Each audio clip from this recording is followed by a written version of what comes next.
তারেক রহমানের উপর নির্যাতনের মাস্টারমাইন্ড মাসুদ ছিলেন হাসিনার ভয়ঙ্কর দোসর। ১/১১ সময় মেরুদণ্ডের ভাঙা হাড় নিয়ে ঠিক এভাবে যন্ত্রণায় কাতরাতেন বিএনপির তৎকালীন যুগ্ম মহাসচিব এবং বর্তমান ভারপ্রাপ্ত চেয়ারম্যান তারেক রহমান। সে সময় তার উপর কি পরিমাণ অত্যাচার নির্যাতন করা হয়েছিল তার সাক্ষী দেশবাসী। কোনো প্রকার ওয়ারেন্ট ছাড়াই একের পর এক মিথ্যা মামলা দিয়ে বন্দী করা হয় তাকে। তারেক রহমানের উপর এই অন্যায় নির্যাতনের মাস্টারমাইন্ড ছিলেন ১/১১ সময় সেনাবাহিনীর লেফটেন্যান্ট জেনারেল মাসুদ উদ্দিন চৌধুরী। ২০০৭ সালে -2 মিশন বাস্তবায়নে সবচেয়ে সক্রিয় হয়ে ওঠা মাসুদ উদ্দিন চৌধুরী পরবর্তীতে হয়েছিলেন রাজনীতিতে সক্রিয়। প্রথমে ফেনী ৩ আসনে নির্বাচন করতে মনোনয়ন সংগ্রহ করেছিলেন আওয়ামী লীগের। তবে ফ্যাসিস্ট হাসিনার নির্দেশে ৩ দিন পরেই রাজনৈতিক উচ্চাভিলাষী এই সাবেক সেনা কর্মকর্তা শিবির পাল্টে সংগ্রহ করেন জাতীয় পার্টির মনোনয়নপত্র। অংশ নেন জাতীয় পার্টির হয়ে নিশিরাতের ভোটে। এরপরই অবৈধ অর্থ লুটপাটে হয়ে যান পাগল প্রায়।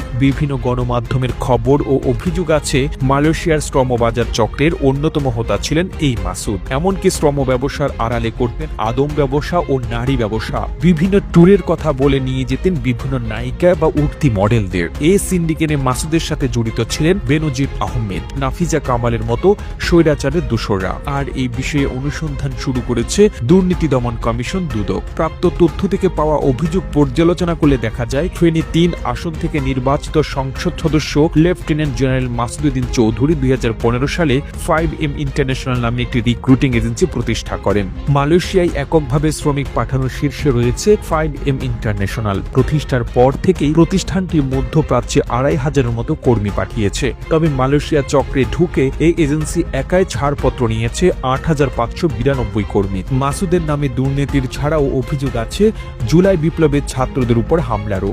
২০০৮ সালের ২রা জুন ডিফেন্স কলেজের কমান্ড্যান্ট পদে বদলি করা হয় মাসুদকে।